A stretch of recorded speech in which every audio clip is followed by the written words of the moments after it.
Okay, it's recording now. Go. Good morning and good afternoon to all of you viewers who wanted to hear our presentation. Today, we will be talking to you about virtual reality simulations in nursing education. This is exploring innovation in healthcare informatics.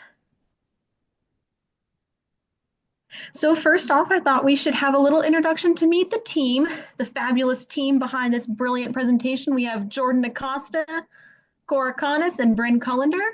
We have all worked very hard on this presentation and are excited to tell you what we've learned. So you might ask yourselves, why virtual reality? Don't Sims just do their job? Well, think about it for a second. What if nurses could practice before they've ever even touched a patient? VR is fantastic because it simulates real life clinical experiences in a safe, repeatable way, and it's an emerging tool in healthcare informatics and nursing education. This presentation will explore how virtual reality is transforming the way nursing students learn, practice, and prepare for real world clinical care. So to define VR in nursing education, it's an immersive interactive 3D simulation using headsets or software. Part of healthcare informatics blends developing technology with clinical and knowledge. And so you can use this in skills training, such as an emergency scenario and in patient interactions. It's part of the larger field of health informatics because it helps support clinical decision making and education through digital innovation. All right. So just kind of going basically why nursing education needs VR. So as Bryn was kind of elaborating on before, it does improve clinical confidence and critical thinking.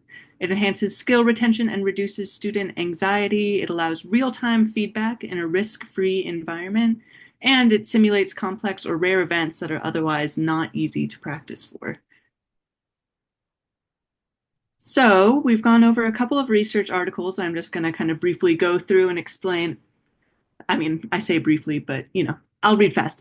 What they found. So for that first one, Padilla et al. In 2020 conducted a study evaluating the effect of clinical virtual simulation on knowledge retention, clinical reasoning, self-efficacy, and satisfaction with learning experience among nursing students.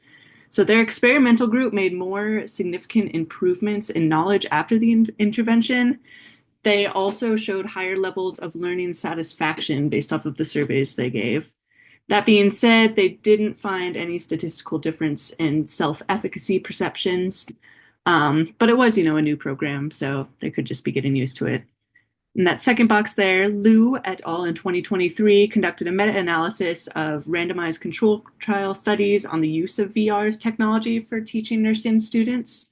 And they found that the utilization of VR technology in nursing student education actually yielded more effective enhancement in theoretical knowledge in comparison to other conventional teaching methods. And that was p less than 0.05.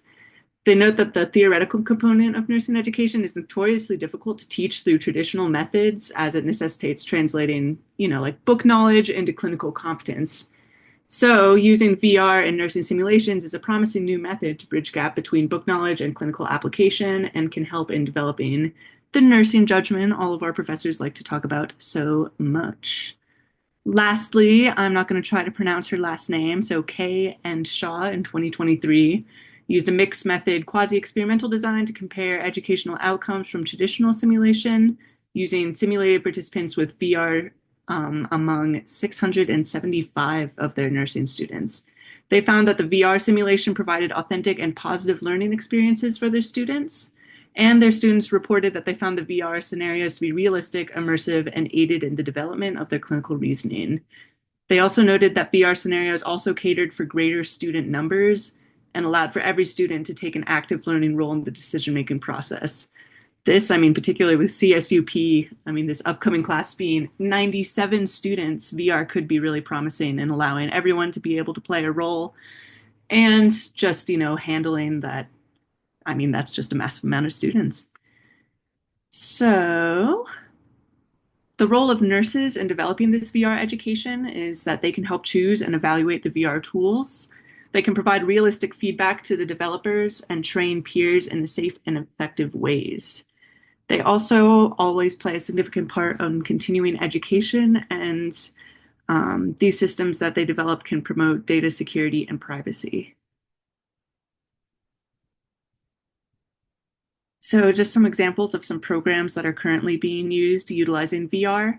So Code Blue is a simulation training for cardiac arrest or Code Blue emergencies. And they're using VR technology to create scenarios where healthcare professionals can practice responding to a patient in cardiac arrest. Then there's Johns Hopkins School of Nursing that are implementing a VR component into their simulations, and that started in 2021, so they're pretty cutting edge. Their platform is VR software designed by Oxford Medical Simulation, and this program also has built-in AI, which allow for the avatars or the patients to alter their behavior according to what the student chooses to do. So I don't know if that's freaky or not, but it's pretty exciting. And then in 2024, University of North Carolina, Chapel Hill had 111 nursing students participate in a pilot program, and that was to determine whether VR simulation could officially be a part of their curriculum. And they ended up, providing very positive feedback. So now VR simulation is a part of their official curriculum. All right. So, of course, with the good, there comes the bad with anything, especially in VR. So, one of the big things is cognitive overload.